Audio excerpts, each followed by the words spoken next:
Erica Elaine Grace parecía la imagen del éxito americano. Nació en 1978 en Roaring Spring, Pennsylvania, y era hija única, inteligente, atlética y criada con comodidades. Su padre tenía una empresa de construcción muy próspera. Su madre era ama de casa. Erica sacaba buenas notas. Dominaba en la cancha de baloncesto. Más adelante, se graduó con honores del Mary Washington College. Le encantaban los detalles. El scrapbook. Documentarlo todo. Nada parecía fuera de lugar, pero que se escondía detrás de esa imagen perfecta. Benjamin B.J. Seyfried nació un año antes, en Iowa. También parecía destinado a la grandeza. Se entrenó para ser Navy SEAL, pero no duró. Lo expulsaron de la milicia por mala conducta. Los detalles eran confusos, pero algo ya empezaba a desmoronarse. Erica y Benjamin se conocieron a finales de los años 90. Se casaron en 1998, cuando ambos tenían 20 años. Su conexión era intensa. Algunas personas que los conocieron dijeron que estaban obsesionados el uno con el otro. Otros dijeron que su relación podía volverse volátil. En mayo de 2002, durante el fin de semana del Día de los Caídos, Erica y Benjamin se fueron de vacaciones a Ocean City, Maryland. Allí conocieron a Joshua Edward Ford, de 32 años. También conocieron a Martha Margene Crutchley, de 51 años. Ford y Crutchley eran una pareja de Fairfax, Virginia. Los cuatro pasaron tiempo juntos, visitaron un bar. Más tarde, regresaron al condominio de los Seyfried. Dentro del condominio ocurrió una discusión. Esto terminó con la muerte de Ford y Crutchley. Luego, los Seyfried desmembraron los cuerpos. Colocaron las partes en un contenedor de basura. Más tarde, esas partes fueron encontradas en un vertedero en Delaware. ¿Por qué ocurrió esto? Ellos afirmaron que les gustaba la emoción de llevar los límites al extremo. Parecían disfrutar al hacer daño. El scrapbook de Erica guardaba recuerdos de ese fin de semana. Incluía fotos y notas sobre Ford y Crutchley. Los investigadores usaron ese scrapbook para demostrar que los Seyfried planearon sus actos y no mostraron remordimiento alguno. La caída de los Seyfried comenzó el 31 de mayo de 2002. La policía los sorprendió tratando de robar un restaurante Hooters en Ocean City. Durante ese arresto, Erica confesó haberle quitado la vida a Ford y Crutchley. Los investigadores fueron a los lugares que ella describió. Allí encontraron los restos de las víctimas. El scrapbook de Erica tenía notas detalladas de lo ocurrido. Esta evidencia los vinculó directamente con el caso. El juicio de Benjamin se realizó en el condado de Montgomery. Las autoridades eligieron ese condado porque los medios locales ya habían cubierto el caso ampliamente. Su juicio terminó el 9 de abril de 2003. Fue declarado culpable de homicidio en segundo grado en el caso de Martha Crutchley. Fue absuelto en el caso de Joshua Ford. También fue considerado responsable de causar daño físico grave y de colaborar después del crimen. Recibió una condena de 38 años de prisión. El juicio de Erica fue en el condado de Frederick y terminó el 10 de junio de 2003. Fue declarada culpable de homicidio, en primer grado, en el caso de Joshua Ford y de homicidio en segundo grado en el caso de Martha Crutchley. Además, enfrentó cargos por robo. Su condena fue cadena perpetua más 20 años. ¿Se culparon mutuamente? Sí, durante sus juicios por separado. Cada uno intentó responsabilizar al otro. Sus versiones no coincidían, pero eso no impidió sus condenas. Erica Seyfried está cumpliendo su condena en el Maryland Correctional Institution for Women en Jessup. Ha presentado múltiples apelaciones, todas rechazadas. Benjamin Seyfried está recluido en el Roxbury Correctional Institution en Hagerstown, Maryland. También apeló, sin éxito. Su fecha obligatoria de liberación está programada para 2030, aunque esa fecha podría cambiar si gana créditos por buena conducta. Los Seyfried desmembraron a sus víctimas sin remordimiento. Pero ¿qué ocurre cuando dos personas se enamoran y creen que han sido elegidas para destruir a otros? Michael Bear Carson nació como James Clifford Carson en 1950, en Oklahoma. Creció en un hogar estadounidense típico. Su padre trabajaba como funcionario del gobierno. Michael se desempeñaba bien en la escuela. Era considerado inteligente y reflexivo. Pero en los años 70, su comportamiento cambió drásticamente. Empezó a consumir sustancias. También desarrolló un fuerte interés por el misticismo. Susan Carson nació como Susan Barnes el 14 de septiembre de 1941. Provenía de una familia adinerada. Estaba divorciada y tenía 2 hijos adolescentes cuando conoció a Michael. Ella también tenía un gran interés por las prácticas espirituales y místicas. Estas inclinaciones se intensificaron cuando comenzó su relación con Michael. Se casaron en 1979. En ese momento, ambos cambiaron sus nombres. James comenzó a llamarse Michael Bear. Susan adoptó el nombre Susan Bear. Vivían al margen de la cultura convencional. Usaban sustancias. Practicaban el misticismo. Seguían ideas radicales. Entre 1981 y 1983, los Carson estuvieron involucrados en una serie de asesinatos en todo California. Atacaban a personas que creían que eran brujas. Su primera víctima conocida fue Karen Barnes. Tenía 23 años y sonaba con ser actriz. Era originaria de Georgia. En ese entonces, Karen vivía con los Carson en San Francisco. El 7 de marzo de 1981, encontraron el cuerpo de Karen en el apartamento que compartían. La habían golpeado 13 veces. Su cráneo estaba destrozado. Los Carson huyeron antes de que alguien los viera. Más tarde, admitieron lo que habían hecho. Dijeron que Susan había afirmado que Karen era una bruja. Después de eso, los Carson se ocultaron. Se mudaban de un lugar a otro. Vivían fuera del sistema. Uno de sus refugios fue una operación ilegal de cultivo en Alder Point, California. En mayo de 1982, Michael tuvo una pelea con un hombre llamado Clark Stevens. Michael le disparó y acabó con su vida. Clark trabajaba con ellos. Para ocultar lo ocurrido, los Carson intentaron quemar el cuerpo. Luego lo enterraron bajo fertilizante de pollo. Dijeron que Clark también era una bruja. También afirmaron que él había abusado de Susan. Su última víctima conocida fue John Charles Helliar, de 30 años. En enero de 1983, Helliar les dio un aventón cerca de Bakersfield. Durante el trayecto, Susan le dijo a Michael que creía que Helliar era una bruja. Comenzó una pelea. Susan atacó a Helliar con un arma blanca. Luego, Michael le disparó 2 veces en la cabeza. Todo ocurrió a plena luz del día. Otros conductores vieron lo que pasaba. Poco después, la policía los persiguió a gran velocidad. La persecución terminó con su arresto. Los Carson afirmaban estar en una misión divina. Creían que debían eliminar brujas. Se llamaban a sí mismos guerreros musulmanes vegetarianos. Decían que su propósito era liberar al mundo del mal. Sus creencias mezclaban misticismo, política radical e ideas sobre el fin del mundo. Incluso escribieron una lista de personas a las que querían eliminar. Esa lista incluía nombres famosos, como Johnny Carson. Después de ser arrestados, los Carson ofrecieron una rueda de prensa. Dijeron a los periodistas que ellos habían cometido los actos. Explicaron sus creencias. Más adelante, declararon que no eran culpables. En 1984, un tribunal los halló culpables del asesinato de Karen. Recibieron una condena de 25 años a cadena perpetua. Más adelante, fueron juzgados por las muertes de Clark, Stevens y John Helliar. Les añadieron más años de prisión. En total, cada uno recibió una condena de 75 años a cadena perpetua. Michael Carson está ahora en la prisión estatal de Mule Creek. Susan se encuentra en la Central California Women's Facility. Ambos han solicitado la libertad anticipada en varias ocasiones. Todas las solicitudes han sido rechazadas. La última vez que Michael pidió salir fue en 2020. La Junta de Libertad Condicional de California afirmó que no mostraban arrepentimiento. También dijeron que todavía representan un peligro para los demás. La hija de Michael, Jen Carson, fruto de su primer matrimonio, ha hablado públicamente sobre el dolor que su familia vivió por las acciones de su padre. Ella asegura que su comportamiento cambió drásticamente después de conocer a Susan. Se volvió abusivo e inestable. Jen ahora trabaja ayudando a familias que han vivido tragedias similares. Comparte su historia para apoyar a otros. Próximamente, una pareja cuyas fantasías los llevaron a casar mujeres jóvenes en varios estados. Gerald Armand Gallego nació en 1946 en Sacramento, California. Su infancia fue inestable y dura. Su madre trabajaba como trabajadora sexual. Su padre había sido condenado por quitarle la vida a otra persona. En 1955, el Estado ejecutó a su padre en una cámara de gas en Mississippi. Gerald sufrió abandono y maltrato por parte de los clientes de su madre. A los 10 años, cometió su primer robo. Tomó objetos de la casa de un vecino. Con el tiempo, fue arrestado 23 veces y pasó tiempo en prisión por robos, mucho antes de los crímenes más graves que cometería después. Charlene Adele Gallego, de Soltera Williams, nació el 10 de octubre de 1956 en Stockton, California. Creció en un hogar estable y acomodado. Su padre era vicepresidente de una cadena de supermercados. Sin embargo, su adolescencia estuvo marcada por el consumo de sustancias y alcohol. En el trabajo, no era bien vista debido a su comportamiento coqueto.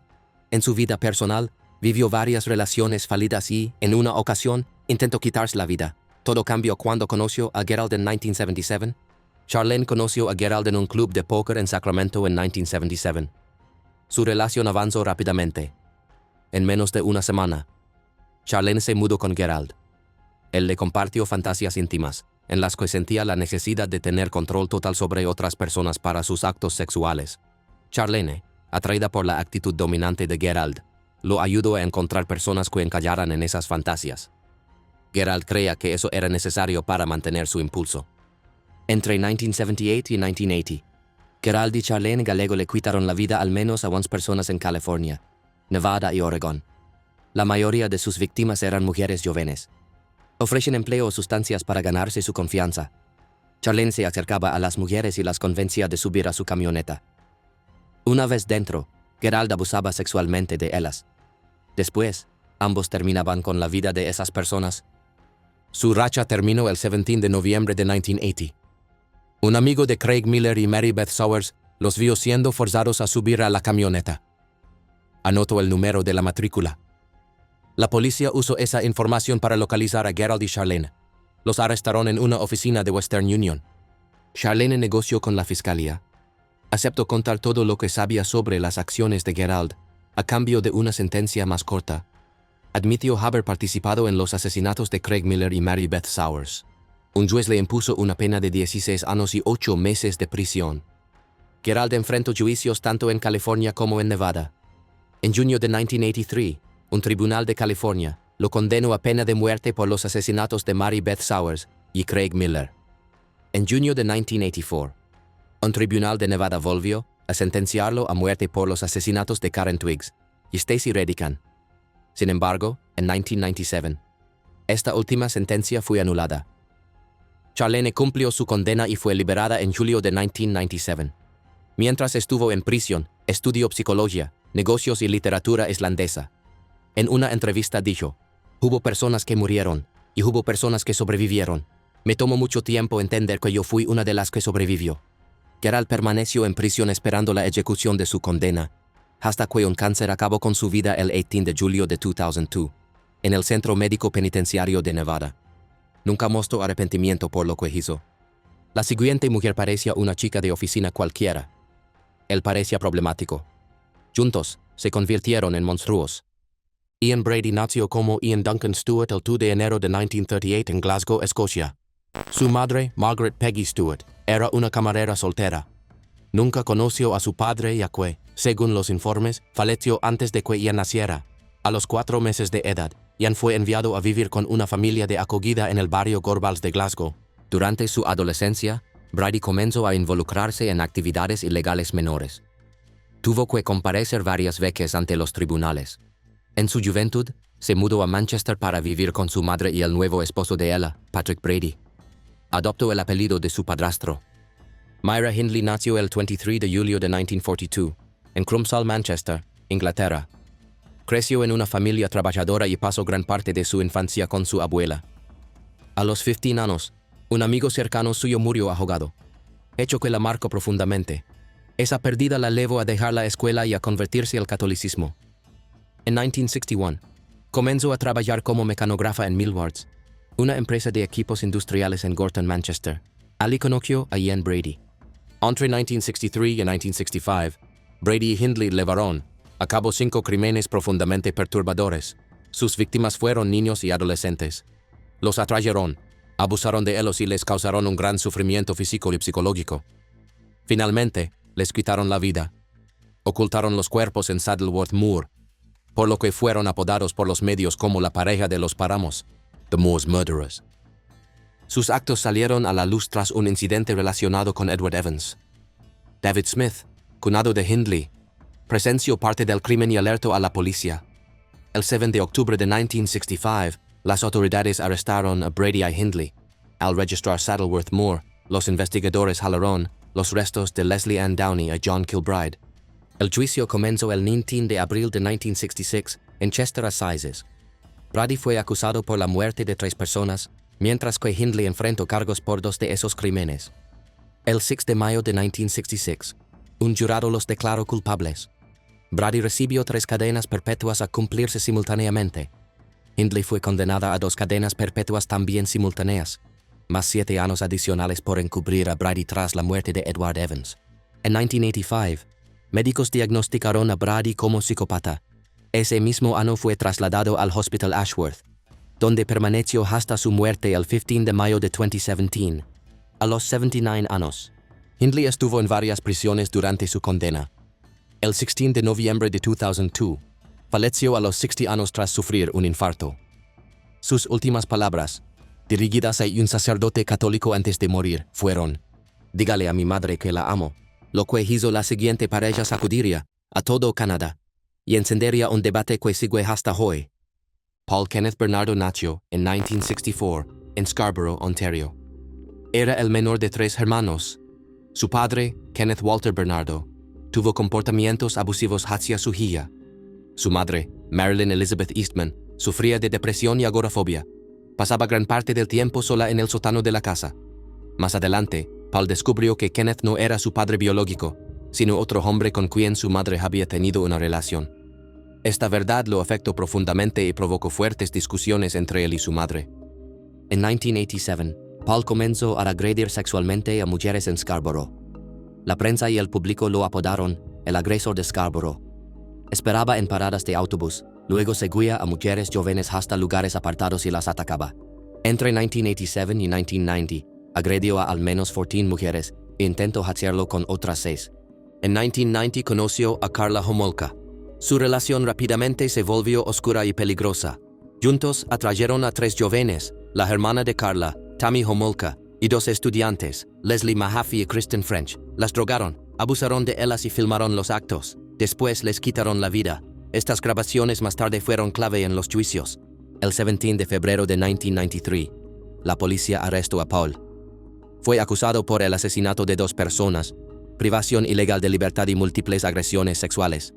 Su juicio comenzó en 1995. Fue declarado culpable de todos los cargos. El tribunal le impuso cadena perpetua sin posibilidad de libertad condicional durante 25 años y además fue declarado delincuente peligroso, lo que significa que probablemente nunca saldrá de prisión. Karla Leanne Homolka nació el 4 de mayo de 1970 en Port Credit, Ontario. También era la menor de 3 hermanos. Su padre, Karel Homolka, provenía de la República Checa. Su madre, Dorothy, era canadiense.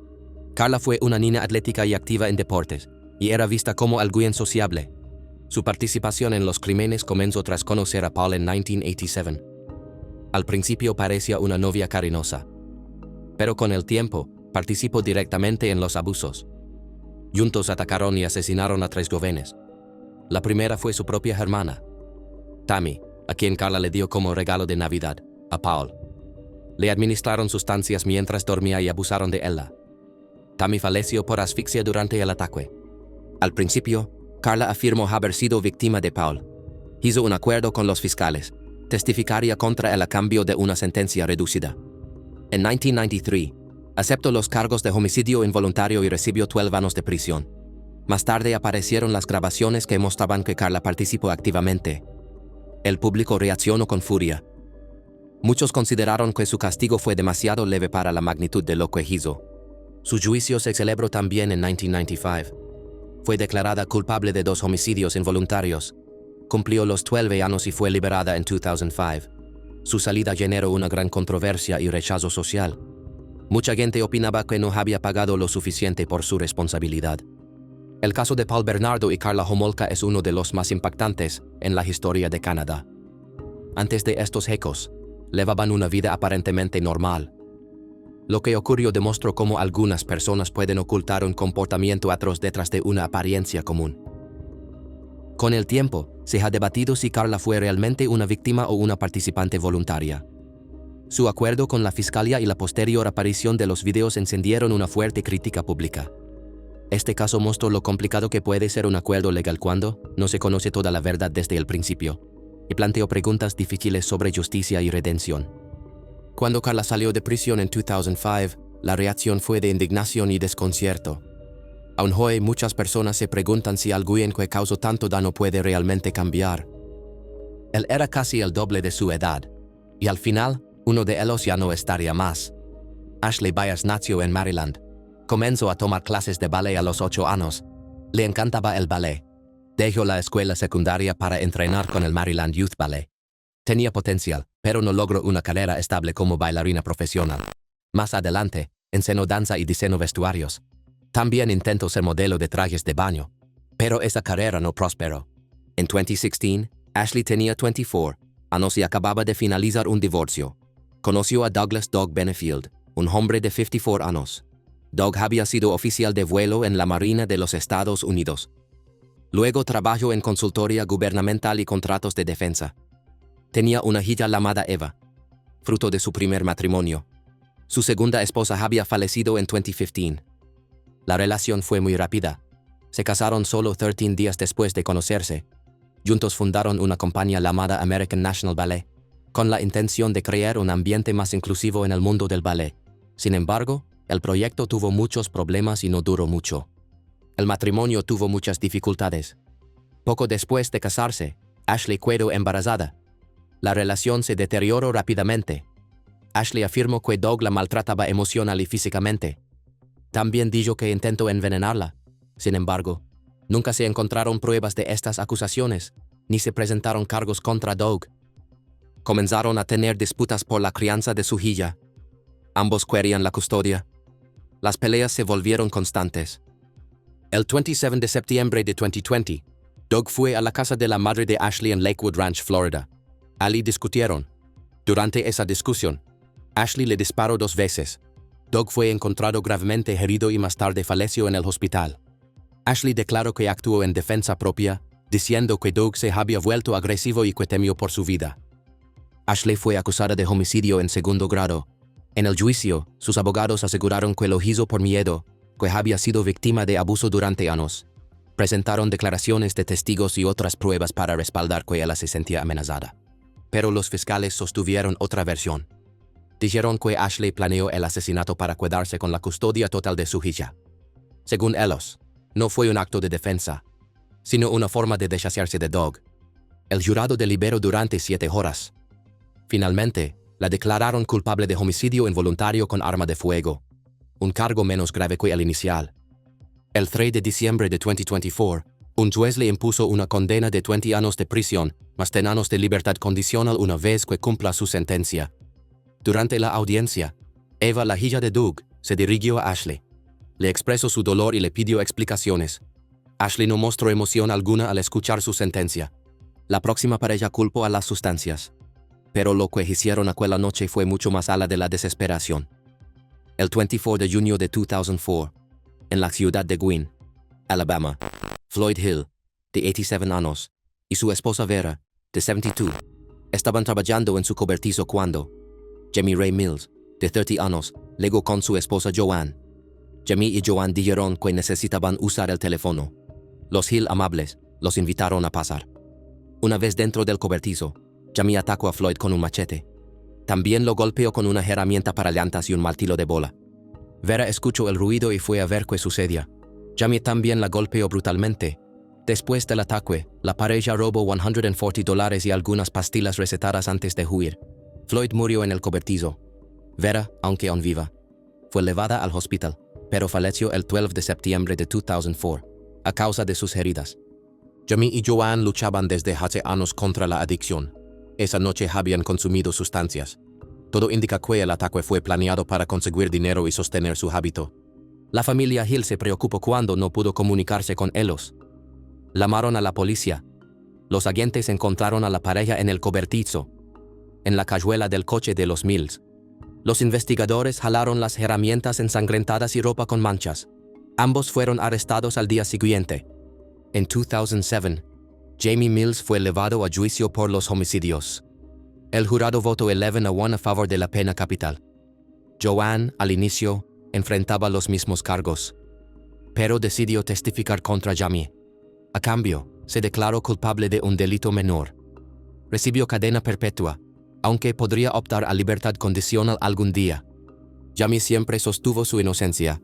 Dijo que Joanne lo acusó por el acuerdo que hizo con los fiscales. Presentó varias apelaciones, pero todas fueron rechazadas. El 30 de mayo de 2024, el Estado ejecutó su sentencia en la prisión Holman Correctional Facility. Antes de morir, Jamie pronunció sus últimas palabras: "Amo a mi familia, amo a mi hermano y hermana. No podría pedir nada más. Los amo, sigan adelante". Su última comida consistió en 3 camarones grandes 2 filetes de bagre, 3 ostras, 3 aros de cebolla y un cangrejo relleno. Tras la ejecución, la familia Hill dijo sentir un cierre emocional. Sin embargo, organizaciones como la Equal Justice Initiative señalaron que el juicio fue injusto y cuestionaron que se haya llevado a cabo la ejecución. ¿Qué ocurre cuando un hombre de la ley lo pierde todo? En este caso, venganza. En 2013, el condado de Kaufman, Texas, quedó conmocionado por una serie de tiroteos mortales. Los responsables fueron Eric Lyle Williams, ex juez de paz, y su esposa, Kim Williams.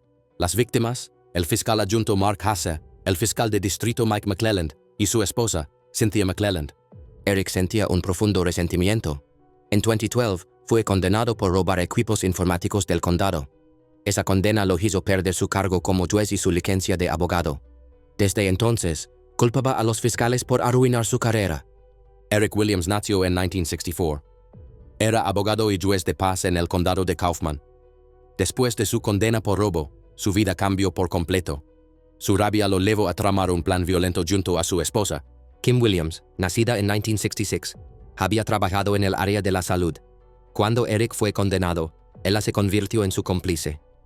Ayudó a planear los crímenes y condujo el auto de huida tras el primer tiroteo. El 31 de enero de 2013, el fiscal Mark Hasse estaba frente al tribunal del condado de Kaufman cuando alguien se acercó y le disparó varias veces. Murió en el lugar. El ataque fue rápido y preciso. 2 meses después, el 30 de marzo de 2013, los cuerpos de Mike McClelland y su esposa, Cynthia, fueron hallados en su hogar. Ambos habían recibido múltiples disparos. Los vecinos encontraron la escena y alertaron a las autoridades. La policía vinculó los casos por sus similitudes. La investigación fue extensa. Las autoridades sospecharon de Eric Williams debido a su resentimiento por la condena previa. Durante un interrogatorio con el FBI, Kim confesó su participación. Dijo que Eric fue el autor intelectual y que él condujo el coche tras el primer asesinato. Eric fue juzgado por el asesinato de Cynthia McClelland. En diciembre de 2014, fue declarado culpable. Recibió la pena más severa bajo la ley de Texas, pena de muerte. La fiscalía decidió no presentar más cargos, pues consideró que la sentencia era suficiente. Kim Williams testificó contra su esposo. También en diciembre de 2014, se declaró culpable de colaborar en los asesinatos. Fue condenada a 40 años de prisión, que cumple en una cárcel estatal. Eric Williams está actualmente en la prisión Polunsky Unit, esperando que se agoten sus apelaciones. Ha solicitado que su caso sea revisado, pero todas las solicitudes han sido negadas. Su sentencia será ejecutada cuando finalicen los recursos legales. La siguiente pareja eran recién casados, jóvenes enamorados, y en busca de alguien a quien destruir. El 11 de noviembre de 2013, Troy LaFerrara, un hombre de 42 años de Port Trevorton, Pennsylvania, respondió a un anuncio en Craigslist. Ofrecía compañía, pero no sabía que ese anuncio era una trampa. Detrás estaban los recién casados Miranda y Elite Barbour, quienes se habían mudado desde Carolina del Norte apenas 3 semanas después de casarse. Troy pensó que tendría un encuentro sencillo, pero lo que lo esperaba era algo mucho más oscuro. Miranda Camille Dean Barbour nació el 14 de diciembre de 1994 en North Pole, Alaska. Según su testimonio, tuvo una infancia muy difícil. Dijo que fue abusada por un familiar cuando tenía 4 años, algo que su madre confirmó. Ese familiar fue condenado a 19 años de prisión. Miranda también afirmó que a los 13 años se unió a un grupo satánico. Dijo que el líder del grupo le ordenó quitarle la vida a una persona. Más tarde, aseguró haber quitado al menos 22 vidas en diferentes estados. Sin embargo, las autoridades nunca confirmaron estas afirmaciones. En julio de 2013, Miranda fue madre de una niña. Trabajaba en un supermercado en Coats, Carolina del Norte. Su familia la describió como alguien manipuladora y no siempre sincera, por lo que muchos dudaban de sus historias. Elite Barbour nació el 11 de noviembre de 1991. Se graduó de la escuela secundaria en 2010. Se casó con Miranda el 22 de octubre de 2013. Elite apoyaba todo lo que Miranda quería. Dijo a la policía que Miranda se reunía con hombres solo para tener conversaciones agradables, no por razones íntimas. Sin embargo, también confesó que habían hablado de quitarle la vida a alguien por emoción. Eligieron a Troy como su víctima. La noche del 11 de noviembre, Miranda se encontró con Troy en el estacionamiento del Susquehanna Valley Mall. El acordó pagar $100 por su compañía. Condujeron hacia Sunbury, Pennsylvania. Lo que Troy no sabía era que Elite iba escondido bajo una manta en el asiento trasero. Cuando Miranda dio la señal, Elite salió, le rodeó el cuello con una cuerda, y Miranda lo apuñaló unas 20 veces. Luego, dejaron el cuerpo en el patio trasero de una casa cercana. Esa misma noche, fueron a cenar para celebrar el cumpleaños de Elite. Al principio, negaron toda participación. Pero la policía rastreó el último número al que llamó Troy. Era el de Miranda. Con esta prueba, la pareja cambió su historia y confesaron el crimen.